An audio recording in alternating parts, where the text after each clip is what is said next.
Now we are back with the Problem Solvers Health Alert as we get into the holiday season. Tomorrow is already the start of December, believe it or not, which marks the National Safe Toys and Gift Month. Dr. Josh Williams, a pediatrician with Denver Health, joining me now to talk more about that. Dr. Williams, it's good to see you. Thanks for being here.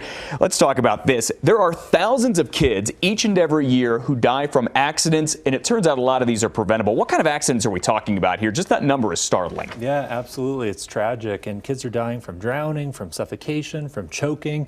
So as we head into the holiday season, super important to think about the toys we're bringing into the home and whether or not they're going to be safe for our children. When you talk about safe, I think part of that relates to the choking hazard. Is that correct? What do parents need to watch out for, and really anyone who gives a kid a gift? Yeah, well, a few things that I recommend. Number one, if you're looking for a list of things to review, go to healthychildren.org. It's the American Academy of Pediatrics website. It'll give you a top 10 list of things to watch for as you're buying toys.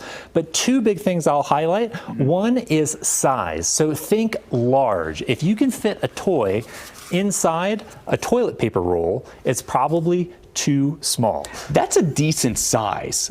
I guess I would imagine that it would have to be much smaller than that to cause a problem. Well, kids are of all sizes, their mouths are of all shapes, and if you really want to avoid choking, suffocation, think large and think well built. And I guess you also have to think about what could a kid potentially break off from something, not just the actual toy itself, right? Exactly. Cheap plastic toys are culprits for cuts all the time. So make sure that if you're getting something, it's not flimsy, that they can't break it and then hurt themselves with it. Okay, what else do we need to look out for besides small parts that could be swallowed? Yeah, well, I always encourage parents to read labels. So there's warning labels as well as kind of age-appropriate ranges on most toys that you can buy. So look at those very closely. It'll talk about risks of electrocution, suffocation, and strangulation, and those are some of the top ones we want to avoid. All right, quickly, two other things. Batteries and magnets need to be especially careful for. Why? Absolutely. Well, you know, a lot of small button batteries is what we call them. They're about the size of a button,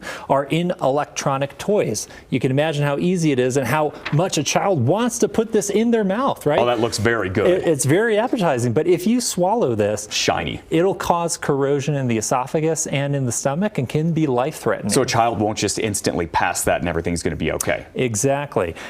Also, when it comes to magnets, a ton of toys have magnets included in them, and some of them are very powerful. Now, if you swallow one magnet, it might be okay. You might pass it without a problem. But if there's something else metallic inside, it'll clip in the intestines to one another, cut off blood supply, and cause a life-threatening situation. That sounds extremely painful and something you definitely want to avoid. Dr. Josh Williams, pediatrician, Denver Health. Great advice. Good to see you, Doc. Thanks so much. I appreciate having me.